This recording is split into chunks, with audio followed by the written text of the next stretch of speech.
এবং কি সাধারণ মানুষ দিয়েই কিন্তু 8,25,00,000 টাকা উঠে গেছে।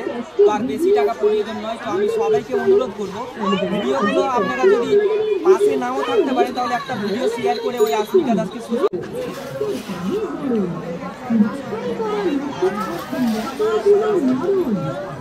হ্যালো বন্ধুরা, তো দেখুন সেই অস্মিকা দাস যার একটা বিরল রোগ রয়েছে।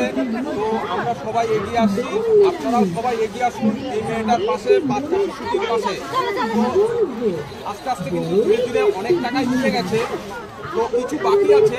তো আপনারা চাইলে কিন্তু সেই টাকাটা পূরণ করতে পারেন এবং সাহায্যের হাত বাড়িয়ে দিন সবাই মিলে। 8,25,00,000 টাকা উঠে গেছে। তো আমরা যদি চাই, আমরা সাধারণ মানুষ যদি চাই তাহলে এই বাচ্চাটাকে অনেক তাড়াতাড়ি সুস্থ করতে পারবো। এবং কি সাধারণ মানুষ দিয়েই কিন্তু 8,25,00,000 টাকা উঠে গেছে। তো আর বেশি টাকা প্রয়োজন নয়। তো আমি সবাইকে অনুরোধ করবো, ভিডিওগুলো আপনারা যদি পাশে নাও থাকতে পারেন তাহলে একটা ভিডিও শেয়ার করে ওই আস্মিকা দাসকে সুস্থ করার জন্য সহযোগিতা হবে। তো যে যেখান থেকে ভিডিওগুলো দেখছেন অবশ্যই শেয়ার করার চেষ্টা করবেন।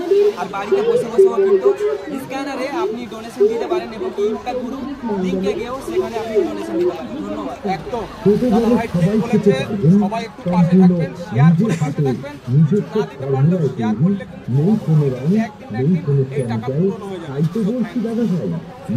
আমরা কিন্তু এর আগে স্ক্যানারও দিয়েছি। খুব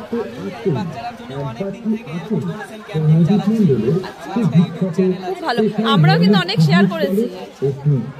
আমার ভিডিও কৃষ্ণনগর থেকে অনেক কেউ দেখে। আচ্ছা, এই ভাইটা আমি কেউ হয় না, আমার ভিডিও দেখে এই ভাই আমাকে দেখেছে। আমার বাড়ি হচ্ছে ফারাক্কা। তাহলে তো অনেক দূর থেকে এসছো। এই চ্যানেলটা সার্চ করবেন, যে যা পারবে নিজের সাধ্য অনুযায়ী এই আস্মিকা দাসকে সুস্থ করার জন্য অনুদান দিয়ে যাবে। দিদি এই ইউটিউব চ্যানেলটা সার্চ করবেন, এই ইউটিউব চ্যানেলটা তো দাদাকে দেখতে হবে। অনেক অনেক সাহায্য করেছে দাদা, নিজের বাইক বেচে টাকা দিয়ে। দাদাকে অনেক অনেক ধন্যবাদ।